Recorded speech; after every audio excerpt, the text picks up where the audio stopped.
Saudações, sejam bem-vindos à proclamação do ano 2022. Meu nome é André Pack e sou o pastor sênior da igreja Evergreen em Nova York. Hoje gostaria de compartilhar com você acerca dos reis que foram omitidos na genealogia de Jesus Cristo. A genealogia em questão aqui é a genealogia de Jesus Cristo, Mateus capítulo 1. Esta é uma genealogia bem interessante porque não é uma genealogia contínua. Tem muitas gerações omitidas. Como é que sabemos disso? Como é que sabemos disso? Em Mateus capítulo 1, versículo 17, somos dito que a genealogia de Jesus está dividida em três grupos de 14 gerações cada. O primeiro período vai de Abraão até o rei Davi. A segunda parte começa de Davi até a deportação à Babilônia. A terceira parte da deportação à Babilônia até o nascimento de Jesus Cristo. Olhar para os anos é a extensão deste período de genealogia. São todos diferentes. O primeiro período começa com Abraão, que nasce em 2166 a.C., até Davi, que começa a reinar em 1003 a.C. Um espaço de 1163 anos. O segundo período começa de Davi em 1003 a.C. até a deportação à Babilônia em 596 7 a.C. Esse é um espaço de 406 anos. O terceiro período compreende o ano 597, que é a deportação à Babilônia, até o ano 4 a.C., quando Jesus nasceu, que é o espaço de 593 anos.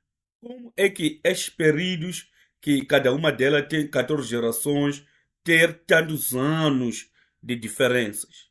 Não faz nenhum sentido, né? Não apenas isso. Na Bíblia, o tempo médio da geração é de 25 a 30 anos.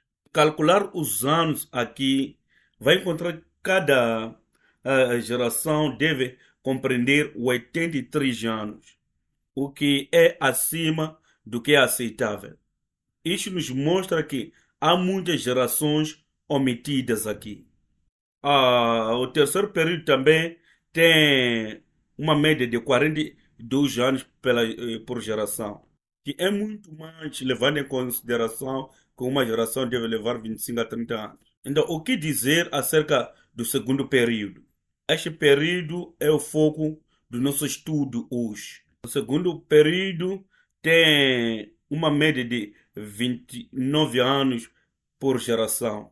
Isso parece caber entre 25 a 30 anos da idade de geração. Compararmos essas gerações com a primeira crônica, podemos notar que há muitas omissões dentro dessa genealogia. Comparar Mateus capítulo 1, versículo 8 e primeira de Crônicas capítulo 12, devemos notar que dizem que Joram foi o pai de Osias.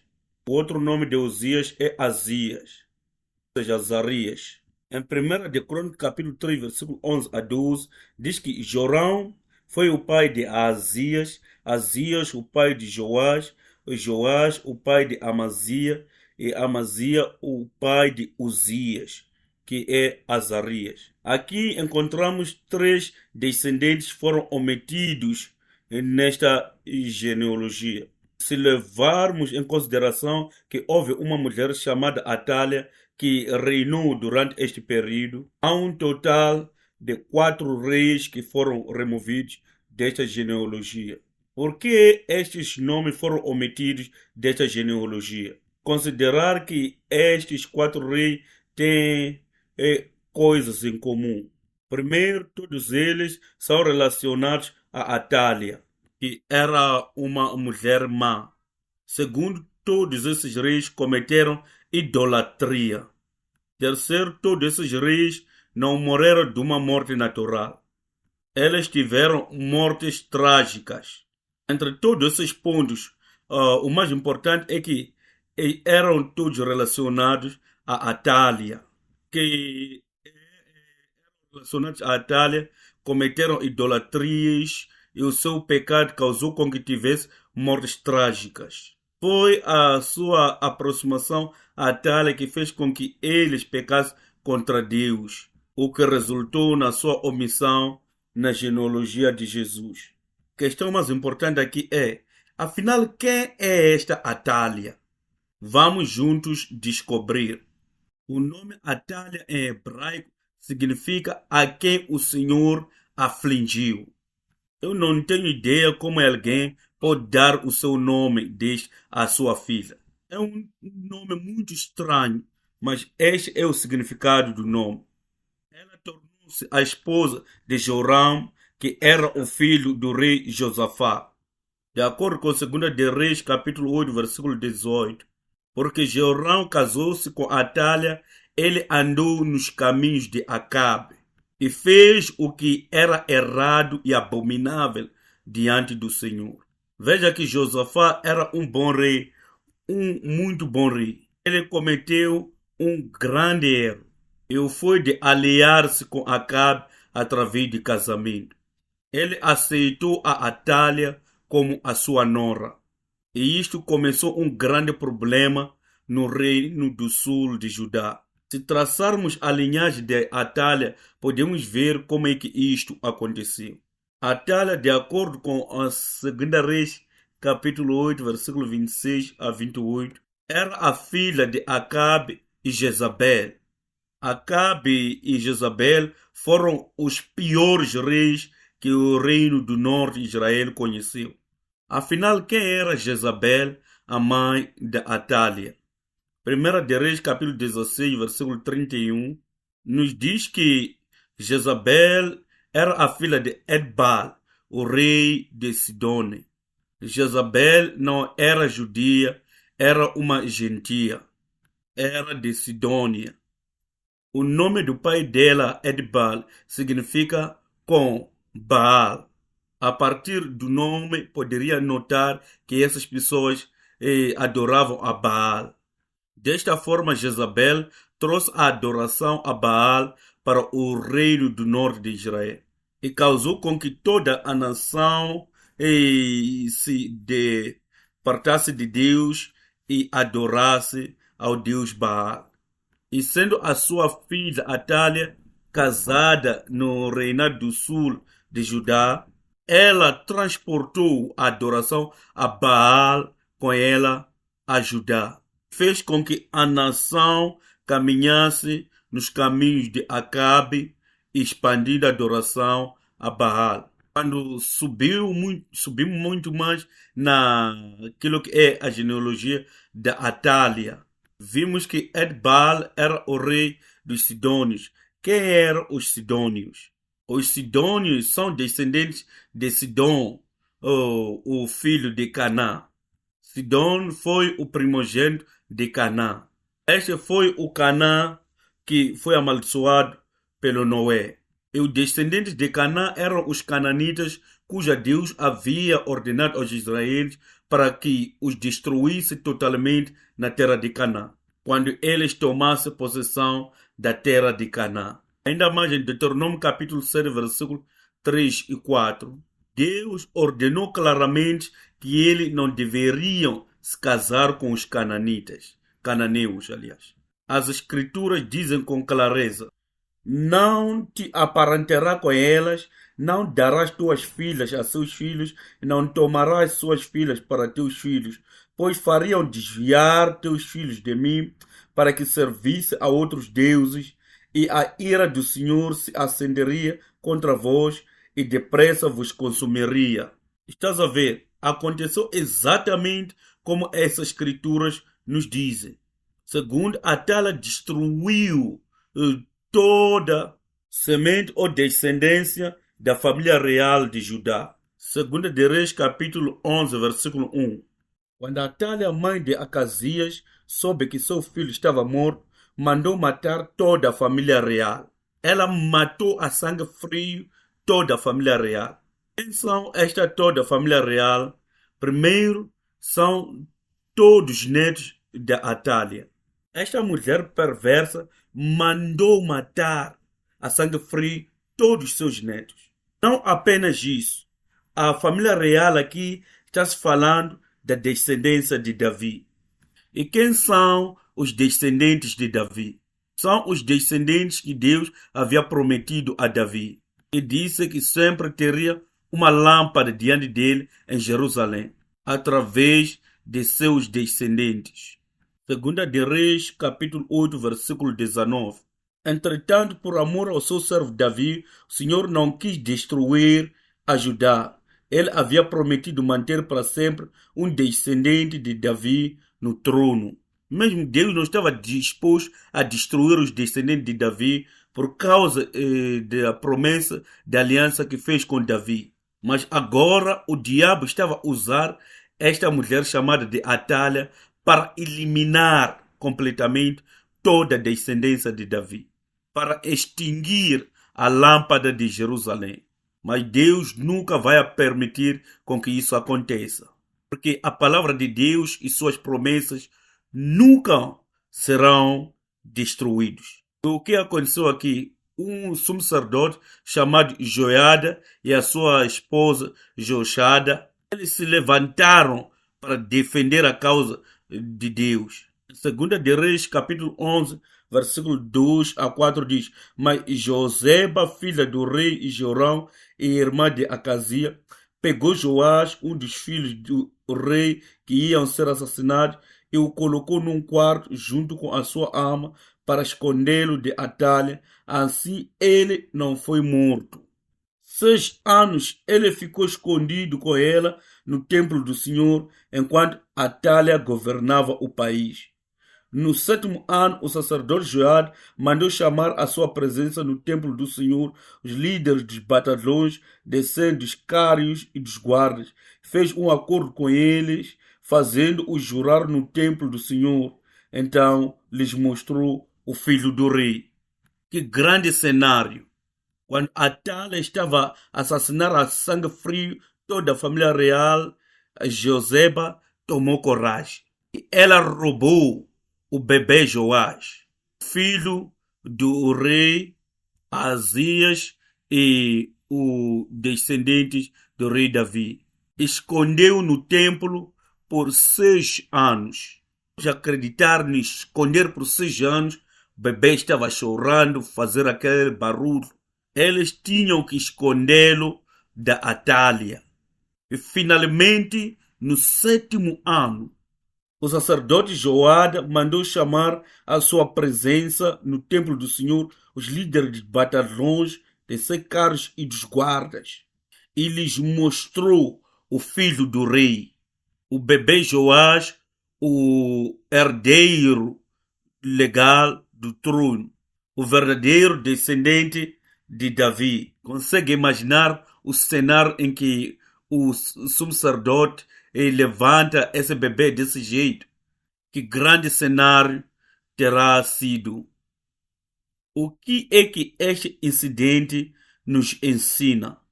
Revela-nos que a Atália prefigurava o anticristo e o dragão que quer eliminar aquilo que é a descendência de Davi. O que acontece é que as promessas de Deus, a aliança de Deus, nunca podem ser eliminadas. Assim Deus usou a Joiada e a sua esposa Joseba. Incidentalmente, o nome Joiada significa juramento de Deus, ou conservo de Deus, ou aliança de Deus. Que nome maravilhoso! O nome dele significa aliança de Deus. É a aliança de Deus que fez com que a palavra de Deus fosse cumprida. Pela ajuda de Deus, eles esconderam o bebê Joás por 6 anos. O reino de Atália durou 6 anos. No 7º ano, Deus levantou o verdadeiro descendente e destruiu o trono do anticristo. Ele restabeleceu o reino do seu amigo Davi. Foi num sábado quando Joiada começou esta revolta. Para nós cristãos, todo o sábado é o dia do Senhor. Creio que sempre que vamos à igreja, no 7º dia, estamos revoltando-nos contra o diabo que está governando esse mundo em todos os cantos. E quando Cristo voltar, ele vai acabar ou vai completar todo esse trabalho. Ele vai destruir o reino de Satanás, estabelecer o reino de Deus nesta terra. Este incidente com o bebê Joás está apontando para esse dia e nos dá a esperança de que aquilo que é a aliança de Deus não pode ser parada. A sua palavra será sempre cumprida. Em 2 Crônicas, capítulo 23, versículo 3, diz que toda a Assembleia fez um acordo com o rei no templo de Deus. Joiada lhes disse: reinará o filho do rei, conforme o Senhor prometeu a serra dos descendentes de Davi. Amém. Vejam, Jesus Cristo, o filho de Davi, reina como rei. Foi assim como o reinado hostil da Atália chegou ao seu fim. Mesmo assim, os seus descendentes cometeram idolatria. Por causa disso, foram também removidas da genealogia. Vamos olhar um pouco nas suas vidas. Primeiro é Acasias. Acasias era o filho de Jorão e Atália. Segunda de Crônicas, capítulo 22, versículo 3, diz: ele também andou nos caminhos da família de Acabe, pois sua mãe lhe dava maus conselhos. O que pode-se dizer a mãe? Se a sua própria mãe era a Atália. Ela era conselheira do rei. É por isso que era perverso. O segundo rei é Joás. É este bebê Joás que o subsacerdote Joiada e a sua esposa Joseba roubaram e esconderam e o colocaram no trono no 7º ano. Ele era a descendência de Davi. E a Bíblia diz que enquanto Joiada estava vivo, Joás caminhava na vontade de Deus. Em 2 de Crônica, capítulo 24, versículo 2, a Bíblia diz: Joás fez o que o Senhor aprova enquanto viveu o sacerdote Joiada. Mas depois da morte de Joiada, as coisas mudaram para o pior. Segundas de Crônicas, capítulo 24, versículo 17 e 18 diz: depois da morte de Joiada, os líderes de Judá foram falar com o rei e lhe prestaram reverências, e ele aceitou o que disseram. Então abandonaram o templo do Senhor, o Deus dos seus antepassados, e prestaram culto aos postos sagrados e aos ídolos. Por culpa deles, a ira de Deus veio sobre Judá e Jerusalém. Uau! Que tragédia! Não apenas Joás deixou de seguir o que o sacerdote Joiada havia lhe ensinado, mas chegou a matar o filho do sumo sacerdote Azarias. O Zacarias, não o profeta Zacarias. Este Zacarias é o filho do sacerdote Joiada. Ele mandou matar Zacarias, o filho do sacerdote Joiada, porque ele repreendeu-lhe nos seus maus caminhos. Em 2 de Crônicas, capítulo 24, versículo 20 a 22 diz: então o Espírito de Deus apoderou-se de Zacarias, filho do sacerdote Joiada. Ele se colocou diante do povo e disse: isto é o que Deus diz, porque vocês desobedecem aos mandamentos do Senhor. Vocês não prosperarão. Já que abandonaram o Senhor, ele os abandonará. Mas alguns conspiraram contra ele e, por ordem do rei, apedrejaram-no até a morte no pátio do reino do Senhor. O rei Joás não levou em conta que Joiada, pai de Zacarias, tinha sido bondoso com ele e matou o seu filho. Este, ao morrer, exclamou: veja isto o Senhor e faça justiça. Esta, sim, é uma tragédia. Ao ler esta passagem, o que te chega em mente? A ingratidão de Joás, a traição cometida pelo Joás. Isto é bem terrível, sim. Creio que a Bíblia quer nos mostrar algo a mais porque a Bíblia usa estas palavras. Versículo 22 diz: o rei Joás não levou em conta que Joade, pai de Zacarias, tinha sido bondoso com ele e matou o seu filho. A Bíblia vai além ao dizer que ele mandou matar o seu filho. Não diz que o seu filho, diz que ou chama de seu irmão, mas do seu filho. Joás mata o filho de seu pai.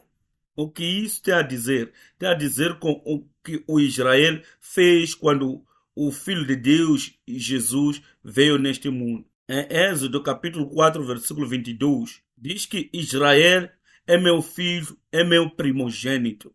Mas quando o pai de Israel, o Deus, enviou o seu filho, Jesus Cristo, para este mundo, o que aconteceu? Israel traiu o seu pai e matou o seu filho, Jesus Cristo. Exatamente como Joás fez aqui. Através disso, o Deus estava prefigurando a tortura, a rebeldia, a traição que Israel cometeria contra Jesus Cristo, seu filho. E tudo que a humanidade cometeria contra Deus, seu Pai. Terceiro, vamos olhar para Amazias. No começo, Amazias fez o que era certo diante de Deus. Depois de alcançar uma grande vitória contra os edomitas, ele orgulhou-se.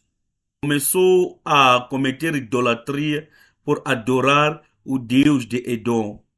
Isto não faz sentido para mim, porque nos tempos antigos, quando as duas nações se encontravam e lutavam, e uma das nações ganhasse a vitória, dizia: o nosso Deus venceu o Deus deles. Este era o pensamento. Se Amazias tivesse perdido a guerra contra os edomitas, começasse a adorar o Deus dos edomitas, isso faria um pouco de sentido. Talvez porque diríamos: estava a pensar, o nosso Deus perdeu contra o Deus deles, então eu tenho que adorar o Deus deles para ser um pouco poderoso.